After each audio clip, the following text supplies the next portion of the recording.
So, you have come to learn about the history and stories of our ancient and fantastical land.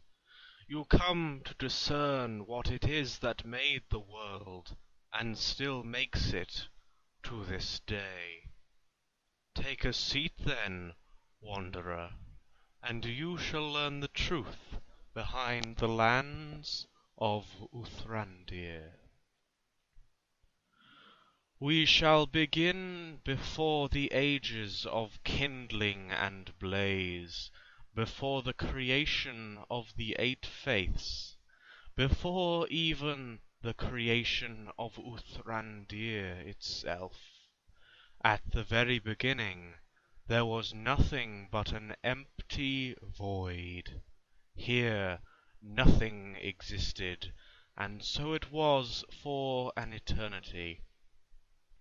But there was no time in this void, no space, nothing. Concepts of eternity were not yet conceived of. So was the void empty for an eternity? Or did things begin to appear in it at the very moment of its conception? The first thing to exist was Ireneus. Whether a spirit, a force of nature, or simply a pool of knowledge, Ireneus was the prime creation in a universe of emptiness. It was he that was created first, and so it was he that did eventually become the grand creator. Time and space came soon after, as Ireneus tested his powers, forming the basis of all other things. A new plane of existence was created, and Ireneus was forced into this and out of the void. With the creation of the fabric of reality, other beings began to emerge from the swirling clouds of energy that now existed. Materializing as beings of varying strength, it was here that the very first life was formed. With Ireneus to guide them, the beings became what we now know as the patrons, while the weaker became the ever mischievous Fae. But this was not enough for Ireneus. While the ethereal beings now inhabited his universe, he still felt alone. A notion of creation came to him while he wandered alone, a world filled with beings that he could watch over, bestowing upon the most loyal and powerful of the ethereal beings the ability to create as he could. He tasked them to create a world and fill it with living things. This was the creation of Gerodoe, the home of the elementals. A world of magnificent beauty and infinite possibility. Gerodoe was a utopian world for Ireneus' children.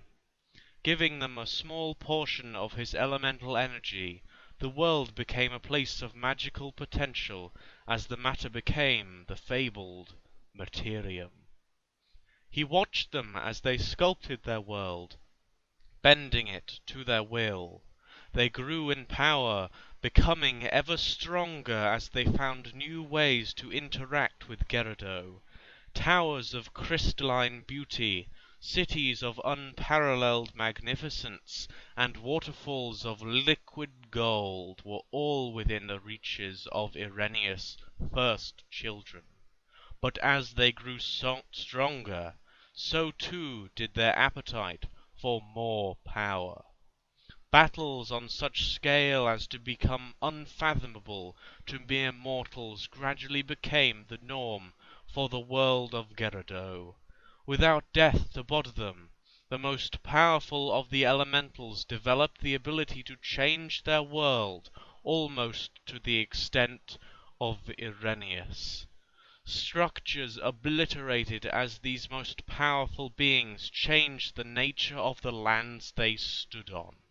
They became gods in their own right, without fear of death, without fear of harm. and without fear of Ireneus.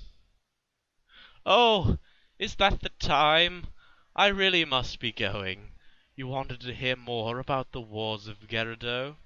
Of course, of course. In time. That, my friend, is a story for another day."